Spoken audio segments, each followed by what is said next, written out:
Welcome to our YouTube Live about the transformation in transit policy, traffic policy.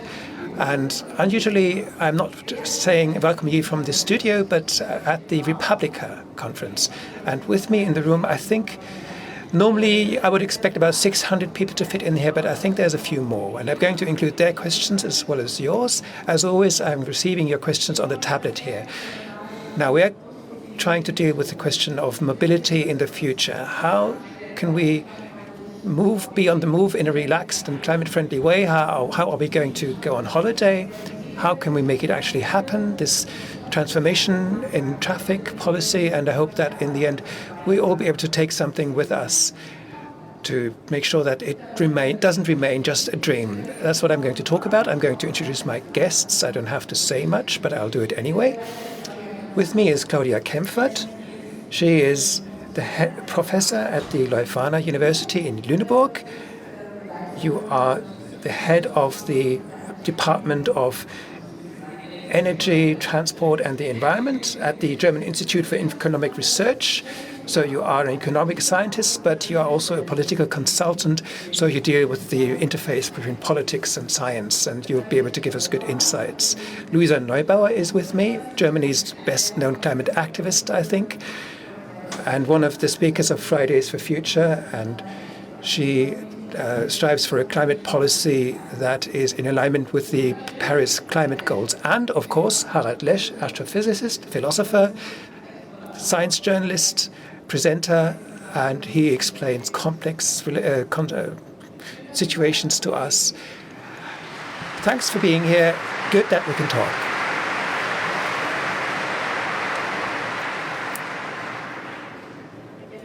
Now, if we want to deal with the question how we can actually live together in the future, then we have to deal with the climate crisis and ask ourselves how can we make this happen in a climate-friendly way. We can divide emissions into sectors, of course, and the transportation sector has a large role to play. About 1/5 of greenhouse gas emissions come from the transportation sector, which we can see quite nicely here. And I would like to start with a rather big question. Who do you think has the main responsibility to ensure that we arrive at a new form of mobility? Because surely we have to change mobility. Is this our own responsibility? Is it politics, businesses? Is it research, science? Harald, I would love to start with you. Yeah, well, first of all, welcome to, this is a crazy issue, right? We're all affected, aren't we? Of course, we're all mobile in some way or other, and we are all involved in the traffic streams that exist. And we live in a world where traffic streams really are at the limit. We have very tight schedules, and that means high demands on the transportation system's efficiency. Now, to imagine that in a short time we adapt and transform to something new, that we have to run less, you can imagine this, but to turn it into reality is quite difficult. We're all responsible as individuals. And then there are the frameworks that might actually reward us if we do not take part in certain transportation or traffic streams. And that's, I think, where I hand on over to you, because that is the kind of research you do, right?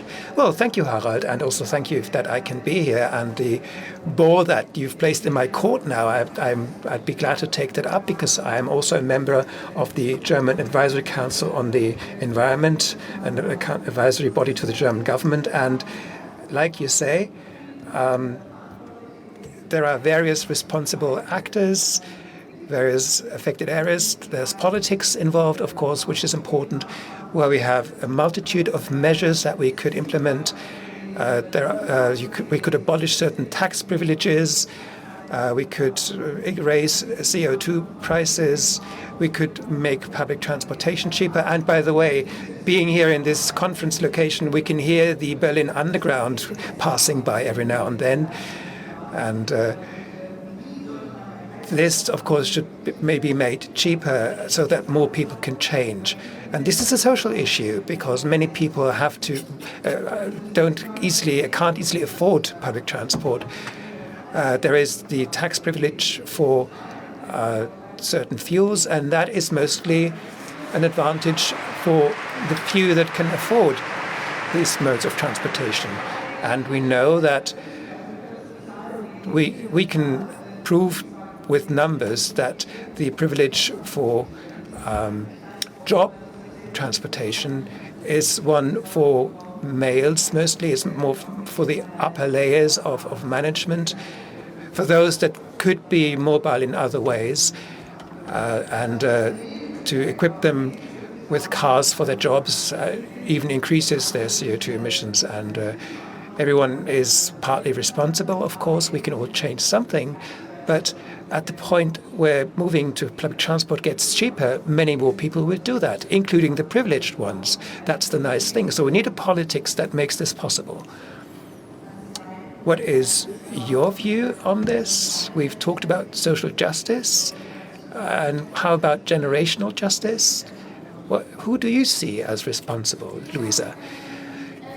Well, of course, obviously, we all are somewhat responsible as individuals, as institutions, as people involved in politics. But I would like to add two things that haven't been said.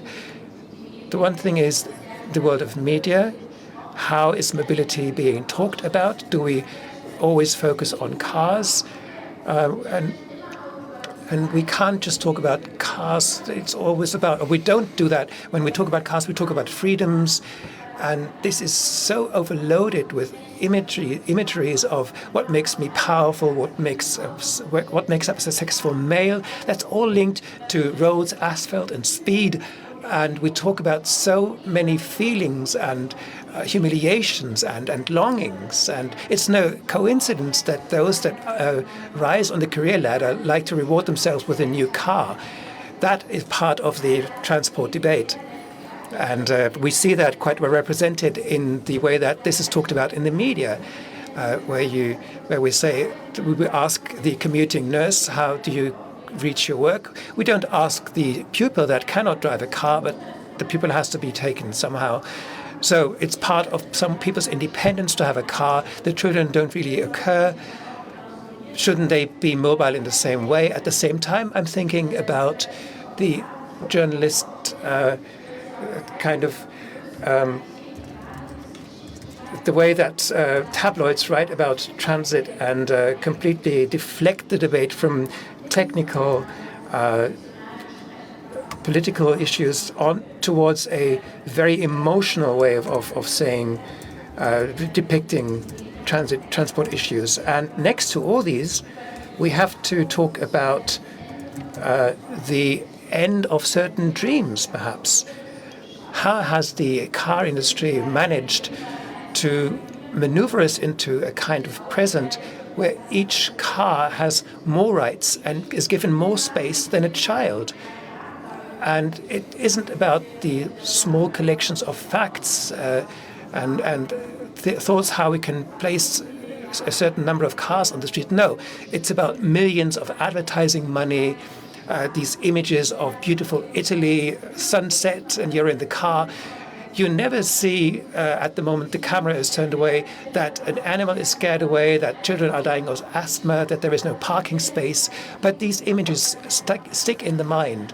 So this is part of the debate on transport. We can talk against this with good, well-researched numbers and facts, but we're always talking about the dreams that had used to be and the dreams that we may use to replace that in the future.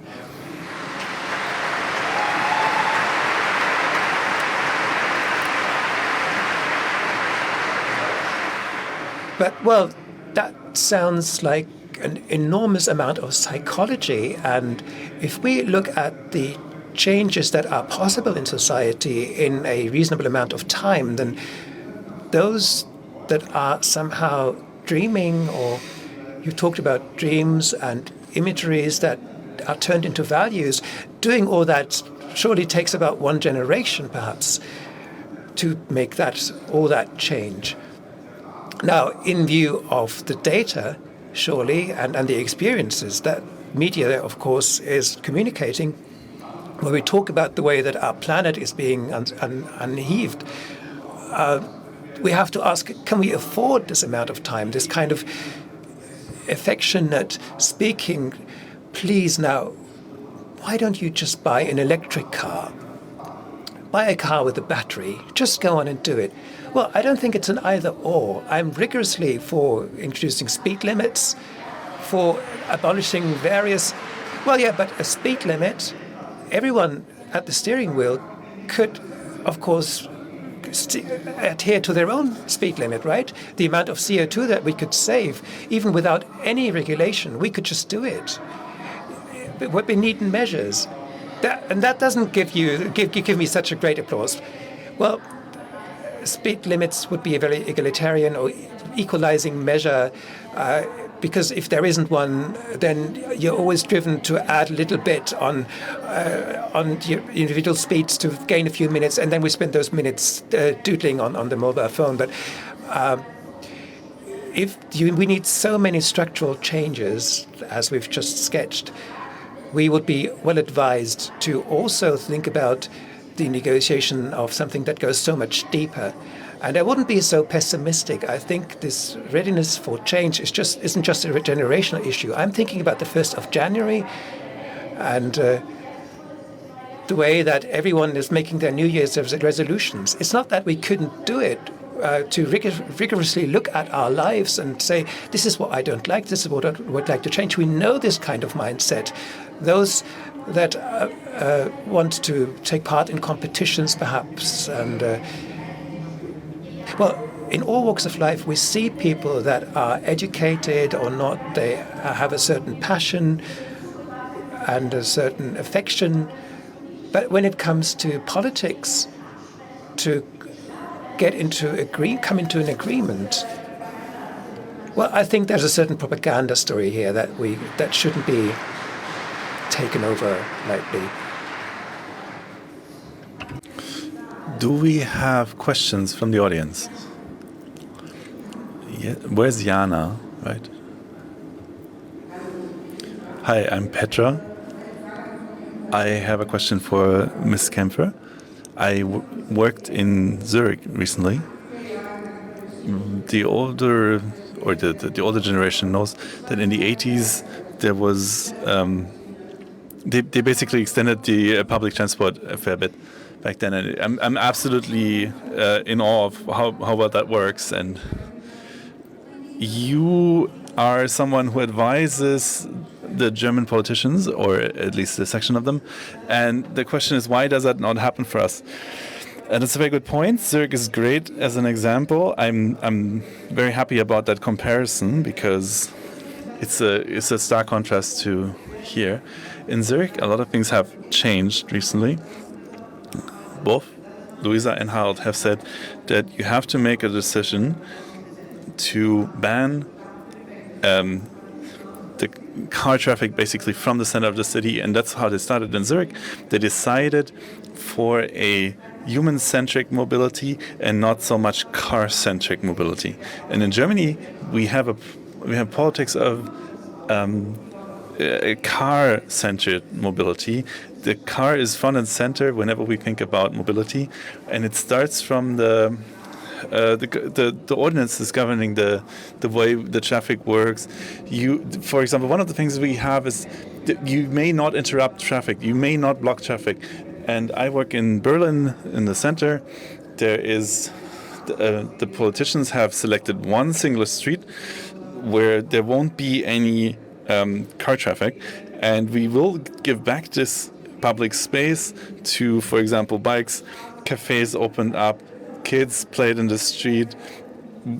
If I could have taken some pictures, and it would have opened your heart. But then one of the stores located in that street complained that they will go broke if they don't have access via the car, and they can claim that. We can't deny it. It's very hard. It's probably not true, but we cannot deny it.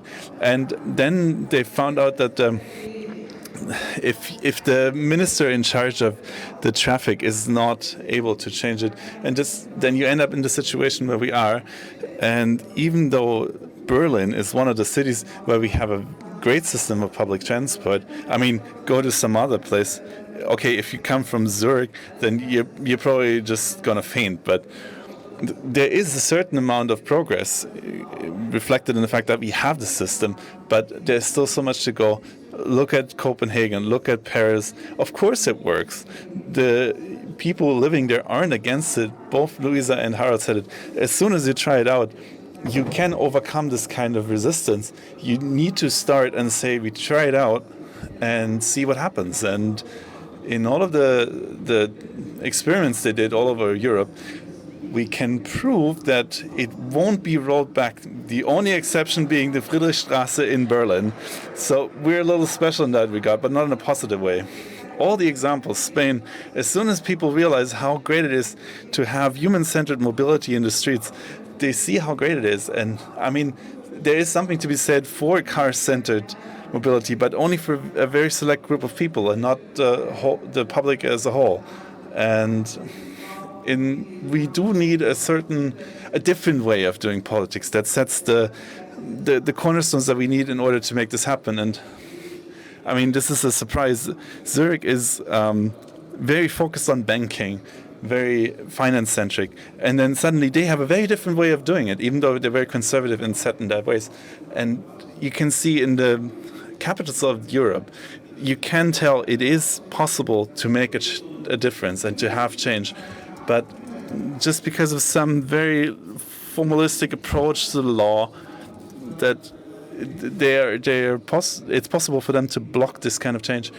Just because one singular entity, in this case a shop, is able to sue you. And politicians usually are afraid of this kind of change because they think that certain parts of the population or large parts are actually against it. Most people actually would like this.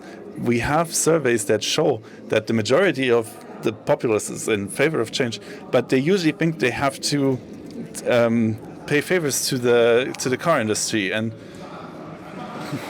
we really just need to get started. It's all about getting started right now. I would love to also have questions from the community, and it doesn't really work with the tablet. Maybe you can just put them up on screen if you have nice ones. Yeah, definitely digitalization is still a process that we're only at the start. I really like the point. When we talk about mobility in cities, we're talking about cars, but we also talk about everything else. How do we live? It's stunning. The state of research that we have about quality of life. It's about the space they take up, the speed with which they move among us. Everybody else is being restricted. We know, for example, that sleep quality in the city is really bad if the traffic is too loud. We can measure all of that. We can prove it. Wherever children usually sleep bad, they get worse at school and so on. The air quality in London is really problematic. There's the first case where it was proven that a young person died because of the smog, and it was almost a political revolution because there was so much pressure that said, yeah, we can make a change. The change is possible. Usually where there is a system of public transport, people are more mobile. They live healthier. That also puts less pressure on the health system that's already under strain. Parents have to worry less about their children if they play outside because there is less chance that they get killed by a car, and there is so much positive change that results from making a change with the way we have the mobility. We need car-free zones.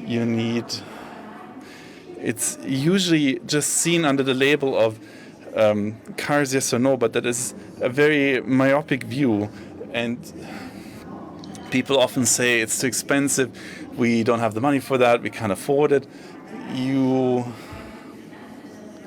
It's usually down to the finance minister, and they're already saying, yeah, we don't have money for that, we don't give you, we need to be conservative in what we spend. we can clearly see that it's important to think all of these areas simultaneously. And usually we have ministers that are very concerned with one or very focused on one area, but we need to have a more holistic approach. If you have decision makers within the party, they would need to seclude themselves and discuss among them what is connected and how, and this would change the way that they communicate. If we take the time to have an intense thought process about this, how do we want to live within cities, within the rural areas?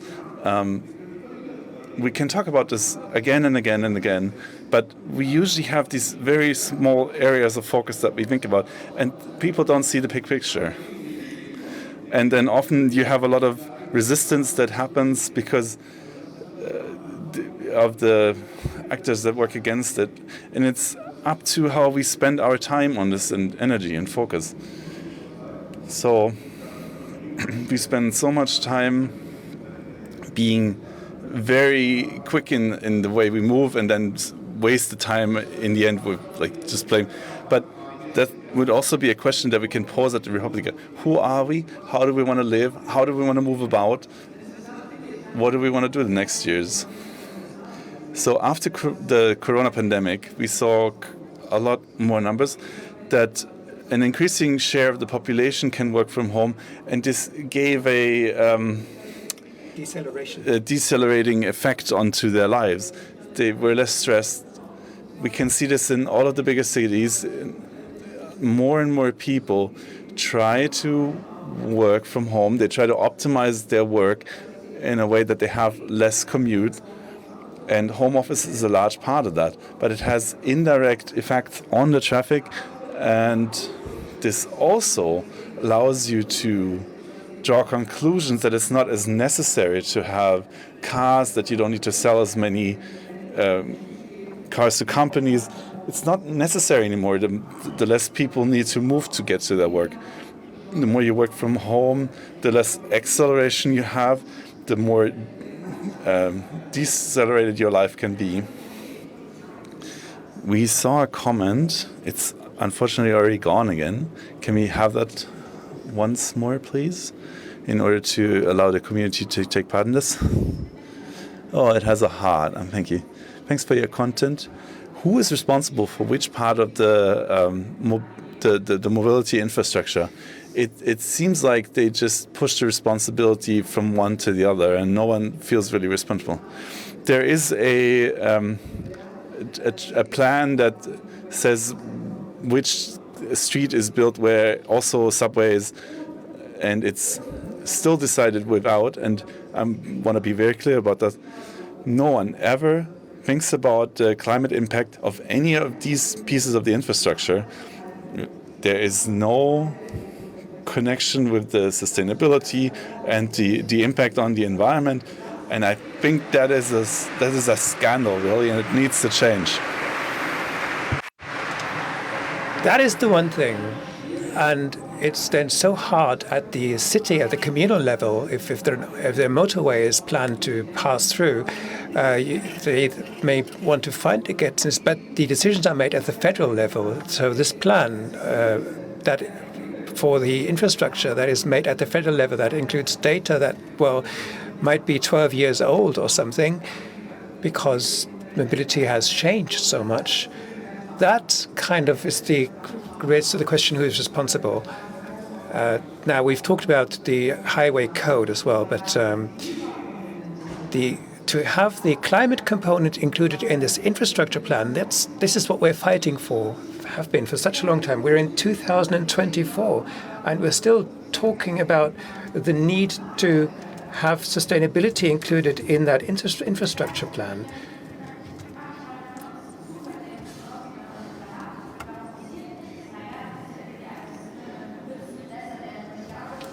Yes, we keep talking about things, and we keep thinking that things won't get better. But if we think about the history that is behind current transport policy, it's very important to stress this, in my view, hopeful information, that the mobility disaster that we have today is a political culture based on the car, which is so much older than this current debate. We have this issue in Berlin with the A100 motorway, a completely senseless project that has been it was thought of in the 1960s, then moved from one election period to the other, and people are still sticking to that plan. And it's in no way based on current needs. It's just an old remainder of thoughts of the 60s, 70s, and 80s, like so many other projects.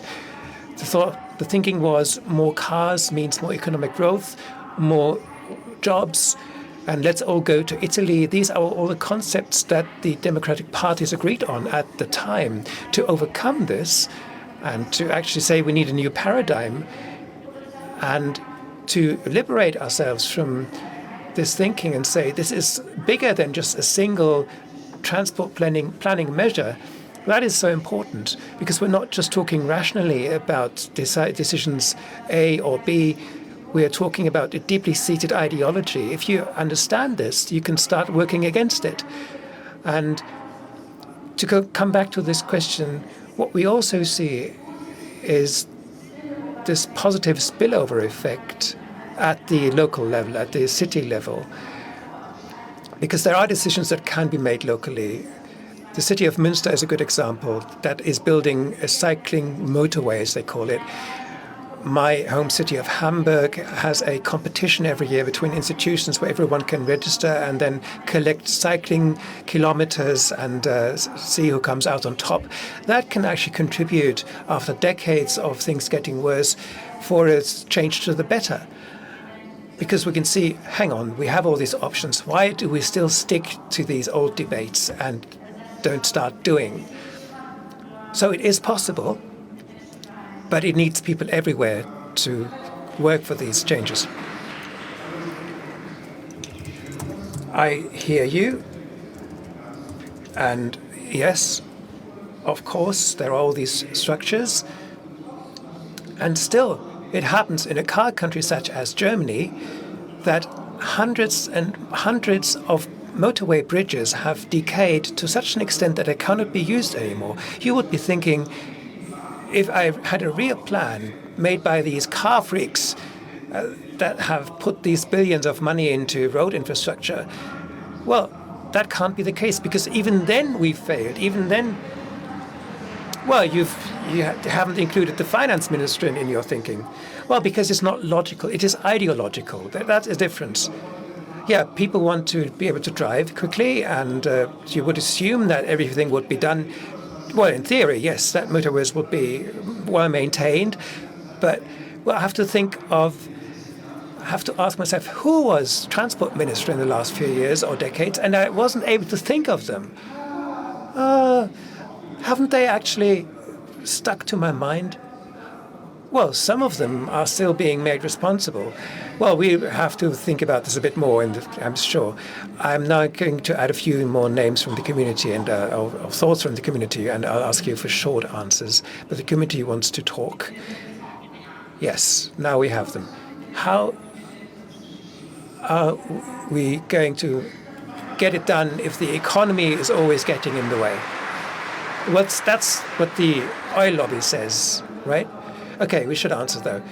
One thing, in the US, there's this phenomenal report which was completely overlooked in the public. Two senators in the budget committee realized that the oil lobby for 60 years knows what climate change is and how they managed to fool the public. It's very interesting to read this report with emails from people from the oil lobby that have said, well, we know exactly how we can set in public things that we know to be completely false. And talking of transport ministers, they exist in the US too, and they managed to simply fool us all.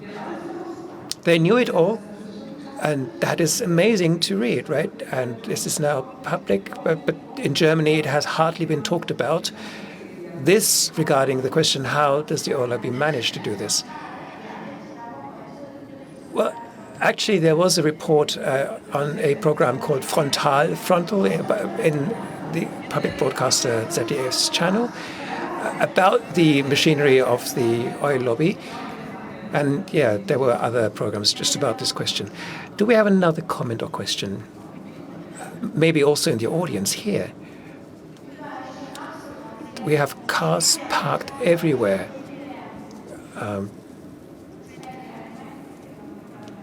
What about if the space would be a common good? Asks Zeus. Why not? Well, Zeus at least has a road. Well, this utopia question is great. That's something I think of a lot. Our everyday situation is surrounded by utopias of yesterday.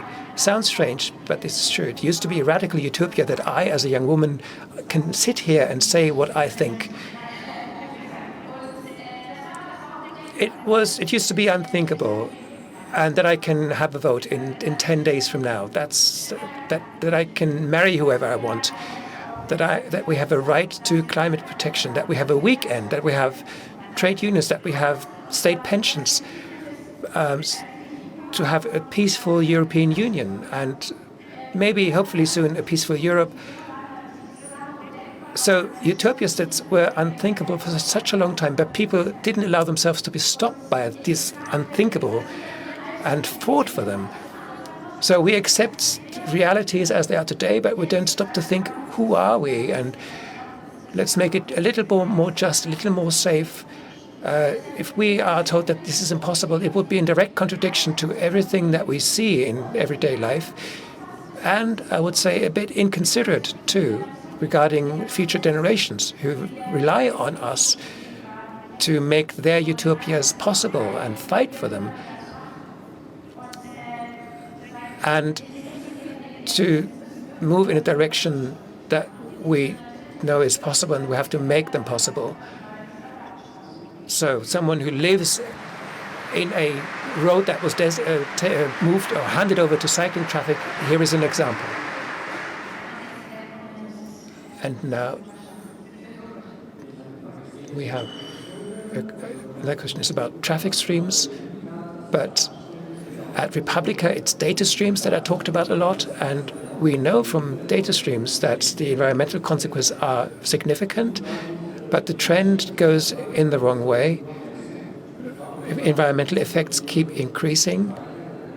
So maybe I'll ask Harald Lesch, as a physicist, autonomous driving and the amounts of data that are being exchanged.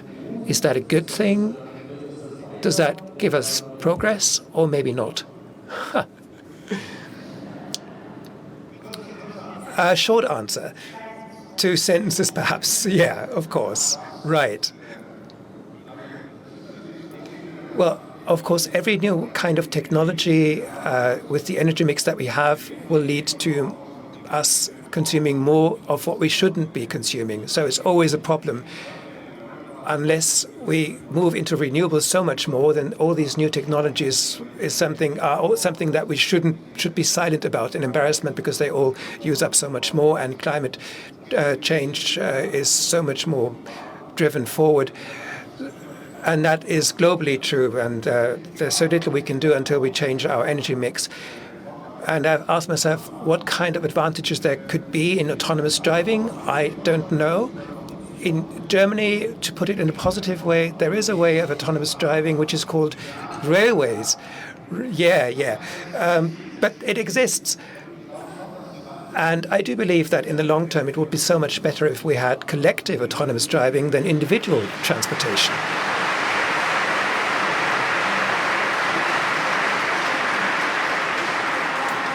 But I can explain this to you. It's a very simple and sad realization, autonomous driving.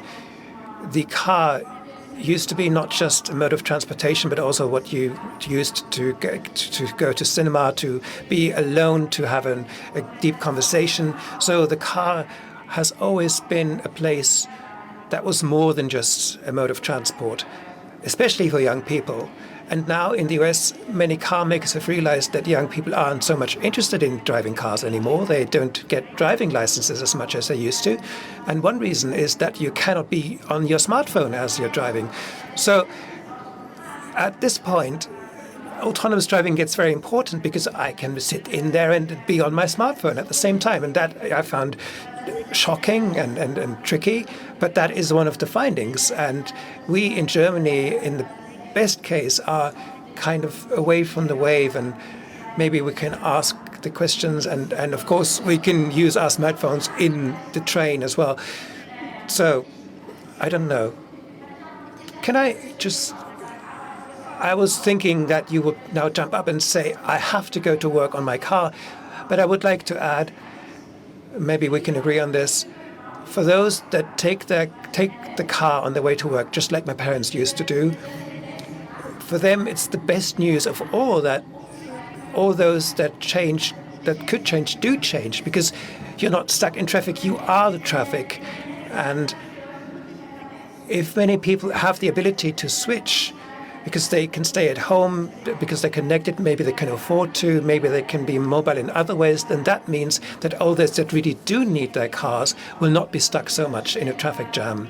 So they will be wasting less time, they'll be a bit more free and save a bit of energy at the same time. So this kind of, I do have a car question, can be continued in that way. Thank you for the question, though.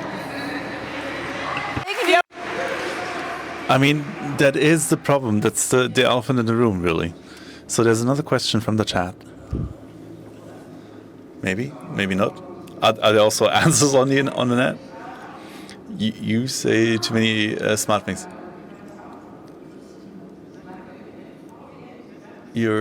As long as the public transport is seen as a part of the Ministry of the Environment, and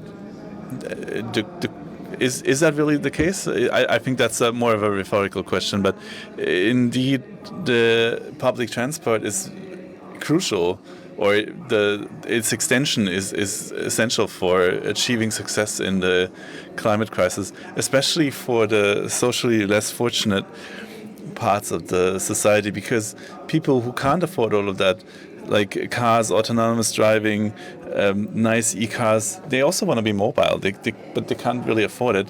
And in the end, it's always a question of money. That's why the bridges are collapsing. That's why we have bad public transport. We have so many problems in this country because of money. And that's why we need a creative finance minister who doesn't just keep the strings for the purse, but also says in a problematic times like these, which you learn maybe in an economic recession, or when the economy is running less smoothly as it should, it's not a great idea to a politic of austerity is a problem. You need to spend some money in order to get it going again, and it's similar here. This could be a chance. And this, there is a catalog of public funding or subsidies that are damaging the environment, that is published by the Ministry of the Environment, and it would be a great idea to take all of these subsidies that we have and instead fund public transport with that, because there are billions of euros being spent, and nowadays they're just being given out to some people only, and instead to collectivize it. I think there's still a problem. If we make it too cheap, then we have a problem that if you have free public transport, then usually it's overwhelmed by too much demand. But for example, make it cheap, make it €1, for example.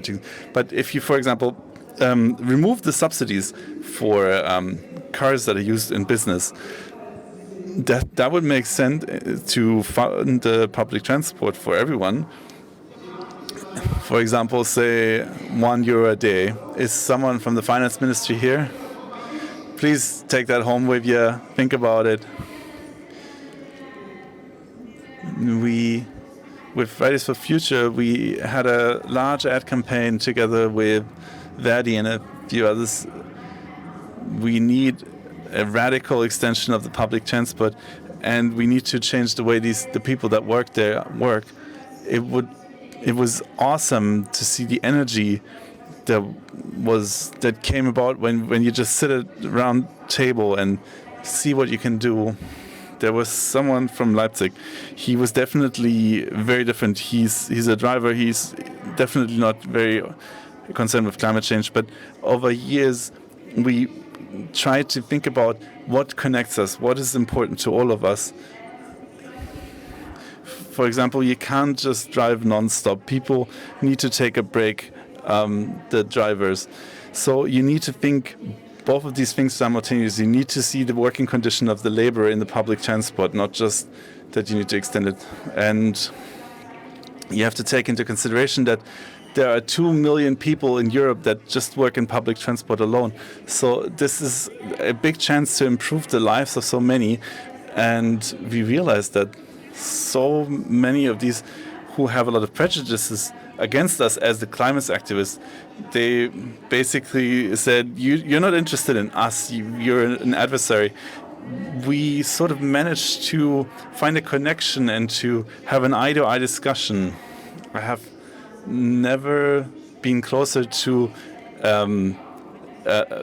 basically a measure to protect democracy, and I had to think about what are we really fighting for, what connects us, not think about what divides us.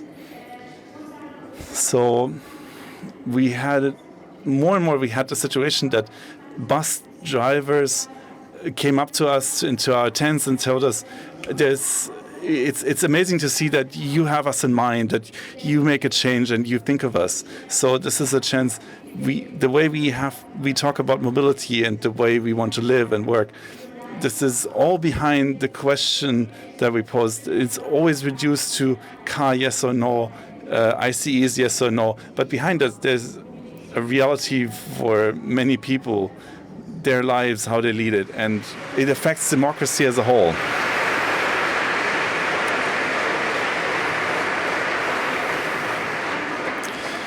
Okay, more questions from the audience. So many. It's going to be hard to take them all. Hi. I wanted to say one more thing about very affordable public transport. It's unclear how long there will be alternative offers. There's usually the €49 ticket that makes public transport affordable right now. It's unclear how long is this going to be financed, when it's going to be more expensive. If you look at Berlin, there's the S ticket. There's only available up until December. It's unclear what's going to happen after that. There are other tickets that some of them are there for a few months, then they are decommissioned again. There was a lot of backlash on the federal level. I think the federal minister of public transport basically criticized that €29 ticket. The question really is, how long are they going to be available? Will this stop people moving there or not? Should it be free after all, completely free without charge? Obviously, that's a big topic. It colors the political discussion and classification, the way people look at things. People will not get rid of their car if they don't know. It's obviously that's a big decision for them. It's about money. It's about their life. They don't know if the situation will change in a year or two. Then they can't really get rid of it because they need to be able to rely on it. And I believe one of the most important political values that we have is trust. Trust in that they make decisions rationally and well informed, that you don't try to play a political player against another, that that you're not being hurt when the political constellation changes. And all of these very fundamental changes that are happening, we're trying to motivate a large part of the populace to make very fundamental changes to their way of life. And it's nice that we can discuss solutions here, but if there's a lack of trust in the politicians and politics as a whole, then it's going to be very hard to have that we have real change. And it's also a problem that we don't have trust of the politicians in the populace. So they don't take the necessary steps because they don't trust the population will follow. Okay, one more question. It's crazy how time is fleeting already. Okay, short questions, short answers, please. Even if it hurts. It's a yes/no question. One more question about utopias that you posted earlier. Maybe our utopia is another man's or woman's dystopia. So maybe it's like in a spot, in an ad campaign by the Green Party, that people are outside, they're playing bull on the streets, and many of them are probably expats, academics, a lot of people with a history of migration, immigrants maybe, and they have a hard time relating with that. And maybe we can all experience the situation. No cars, and obviously that would be a great experience for us because we're very urban here. And it's not as great for other people who would rather look forward to parking their own car in front of their own house so they don't have to walk far.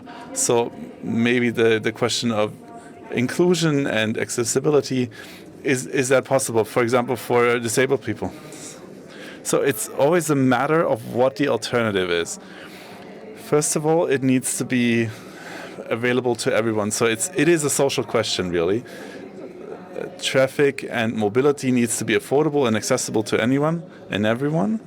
And that's obviously step one. As Luisa said, the individualized mobility is, in that question, it's very important. But then again, is it just the very privileged parts of society where this will start, or about these people who say, I have a car in front of my house and I can step in and this is very comfortable? So if they had a better alternative, for example, a car that is being shared and that can be used when they need it, and instead they don't need to have their own that is just standing in the way 95% of the time, because this is extremely inefficient.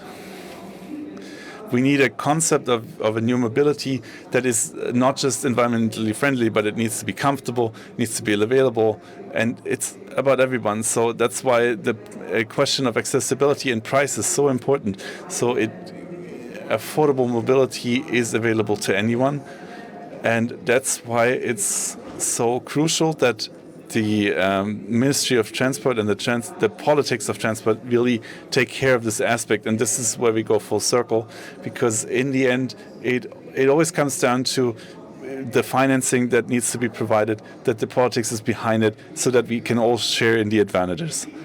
And to be honest, I think we're going the completely wrong direction, and I think the emissions by car and by transport need to go away. If we ever want to get a hold of the climate crisis, we will have to get the emissions down to zero. Otherwise, the environment will take revenge on us in a way that is catastrophic. We have so many nice and romantic ideas about urban districts and about how people move about. In the end, it doesn't matter. The one thing that really matters is emissions need to go to zero. And it doesn't look like we see any kind of reduction all over the world. Basically, the CO2 quota of the atmosphere is rising every year. It's completely independent of all of these nice utopias that we have. There is this utopia of the climate change. It's real. It's not a utopia anymore. We are in a situation that causes us no amount, like an endless amount of pain and trouble. And in the end, we still have these debates about convincing individual people and like districts in the city, and in order to even get started with the problem, just to have any amount of progress. At least for me, the matter of transport is something we need to start immediately. For me as a physicist, less cars, and the very few that we still have, we need electrical engines, and we're back to public transport. But this is all down to politics in the end. We're talking about aspects. I want to make one point, please. We're back at the question of politics and policy. It's even worse. We have European goals, or EU goals, she means. We usually talk about the end of ICEs. What we usually means, we need to have zero emission by cars by the end of 2035, I think. And this is, again, being put into question. This is this very retrograde politics, or your point is correct. It's very important what you're saying. We need to look back and see where we are. And people ask me if we should go back to 1.5 degrees. And if people have such a problem to get rid of cars, why not take a step back and say, okay, why not 2 degrees? Who's going to communicate that message to the people who are going to drown because their island is going to vanish? Who will tell them that having a car is more important than their life? And we are extremely privileged in our situation that we live in. And if you look at what we did over the last few years about the reduction of emissions, of climate change, it's not about us not saying it enough. It's, at least in my eyes, the problem is that we have parties in our political system in Germany that they go out into the world and tell the people, but then you're not going to have a parking space. Do you really want this? And this is the reason why these very local debates about comfort and how well the people are feeling with that change. This is not so much a discussion or a negotiation about should we have cars or not, but we need an answer to all of these populisms that are being othered in order to fetch the people from where they're from, both emotionally and physically. Thanks for telling us what's on the line. So now, very briefly, what are the concrete steps we need to take on the short term and on the long term? Well, we have a long list of measures that needs to be taken. Of course, speed limits. That's step one. Then we need to get rid of subsidies for cars within the workplace. No problem at all, because that only affects a few people in upper management. Then diesel subsidies need to be gone. We need to look at the pricing. We still have subsidies for fossil energy that are still around, the ones I just mentioned already. We need more public transport, more railway, we need a high price for CO2. We need less ICEs on our streets. We need, at least in the EU, the idea was great to have a goal within the EU to have zero emissions from transport. It's not a ban on internal combustion engine vehicles. It's open to the technology. You need to just look at the cars and the transport. There's no way about it. We have EU election campaigns again. They want to kill that ban on ICEs, and that's completely wrong because we don't have a ban on them. But it's also the wrong way to go about it. We need to have an answer to emissions in the transport system, in mobility. We really, really need a change in mobility, a change that actually deserves the name of change, and we're nowhere near that.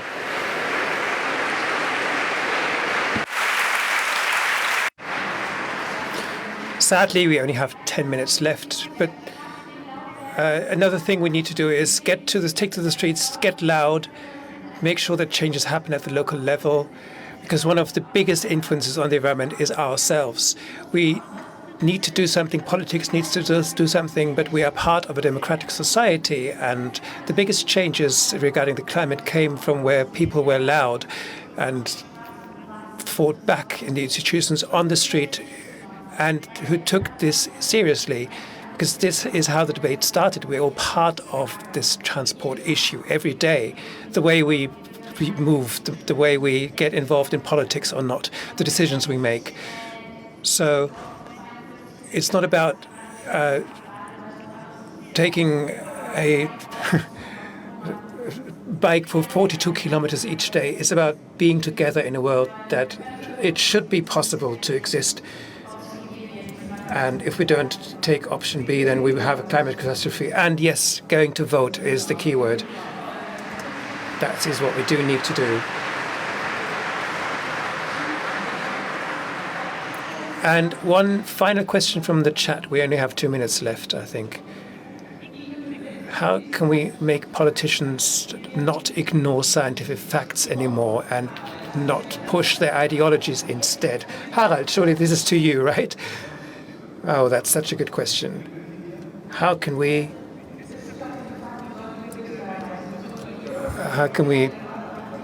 make politicians listen to facts? Well, don't vote.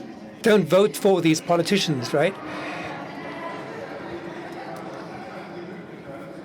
That's the only way, surely, because otherwise, well, vote for those that do want that change. That's inevitable. And to call the new kinds of climate denial what it is, they're denying the solutions these days.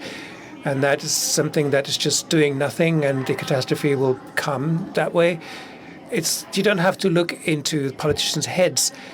Just increase the pressure from outside and make clear what the expectation is. And that depends on science. You can kind of make your own limbo using the bar, under the bar that science is setting, but that is just an escape into ideology and into the car dream, the kind of word that we all have to get away from. And I hear that we can actually take one very final question from the chat, although we will slightly overrun, but yeah, let's have that question. Many people have the right attitude and principle, but they don't get engaged. How can we take the masses with us, the people that don't have much time? Short answer, please. Well, you can only appeal to people to do and inform people, to find the right images and metaphors. That's what we keep trying on every level. And then all we can do is to realize that our responsibility stops at the skull of the next person. We cannot look inside there. We can send all kinds of signals. We can use the methods that we choose, the methods we use, but sometimes it's perhaps good to do nothing that might be relevant. If a whole people stops doing things, then that is the best thing that could be done. But there is another option. I introduced a concept that works.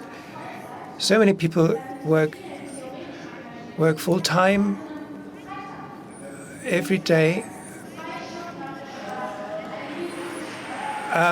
Let's work so that full-time so that people next Friday on the streets can make a difference. That is democracy, and we know that the effect of time, people ask what do political rallies achieve, but we know they achieve a lot. It can raise turnout in elections. People see that things are happening. There are so many good reasons. And the best way, it's so easy to get annoyed on the couch, but there are thousands of other places to take to the streets.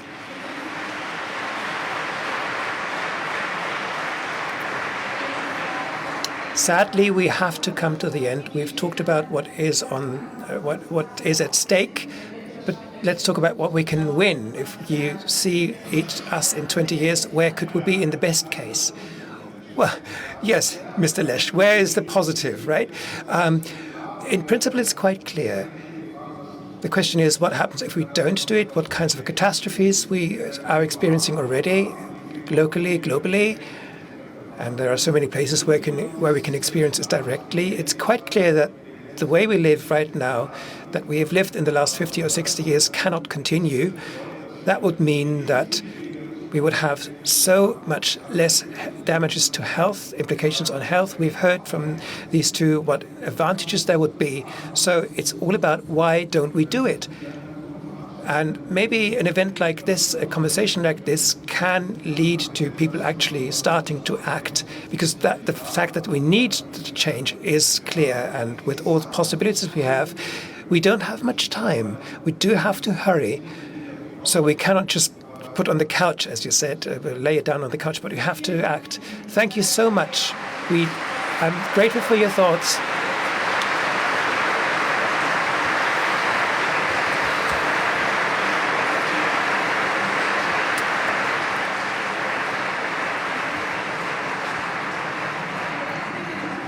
So, Harald Lesch, Claudia Kempfert, Luisa Neubauer. That's the end of the live stream. And